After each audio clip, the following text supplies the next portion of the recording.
A 4-3 shootout loss to the Swift Current Broncos. James Gallo in the Golden West trailer equipment broadcast booth we had downstairs.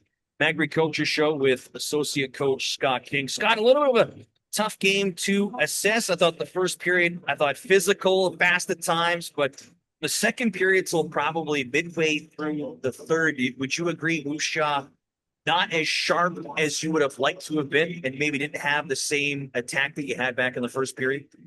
Yeah, I thought there was times when we had really good looks and we just didn't capitalize. I don't know how many times we just fired pucks off the glass when we had opportunities to hit the net. I think it was a time in the game where if we were a little bit more opportunistic, we'd be ahead a few more goals. So kind of let them hang around a little bit. And I think, at the end of the day, you look at the game, it was board battles, it was puck battles, and I thought Swift Current came up with more than we did. And that's just the story of the game.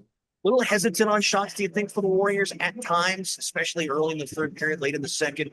Swift Current was able to block a lot.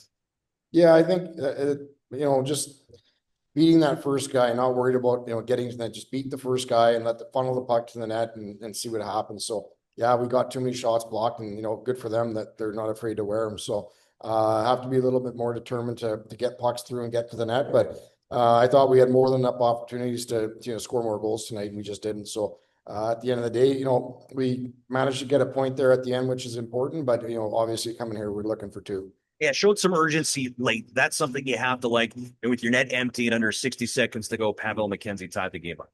Yeah, and I think it was just we had an attack mentality. We wanted to play off the shot. We wanted to outnumber them at the net. I thought we did that, and good things happen. So we'll take the point. But at the end of the day, when you come in and you expect to get 2 points, and I just thought for the most part, I just thought they were more determined to win loose pucks. And if we had been more determined, we would have had a little bit more zone time and been a little bit more dangerous. You say focused for 2 points tonight. Tough coming away with just one. Does that mean you want to see your team hungry for two tomorrow when you take on the Regina Pats? Yeah, for sure. And I think that's the big thing is we played them, a few times this year, and they've last 2 times they beat us. So it's going to be a good opportunity to go to their building and get a little bit of payback because they're a good team. They play fast. They got some speed. They got some skill. So we're going to have to make sure we're ready to go tomorrow because they play a quick game. And like I said, the last couple ones they've beaten us. So it's got to be a little bit of mentality of payback for us going there tomorrow night. Magri Coaches Show with associate coach Scott King. Appreciate the time. Good luck tomorrow against the Regina Pats. Thanks, James.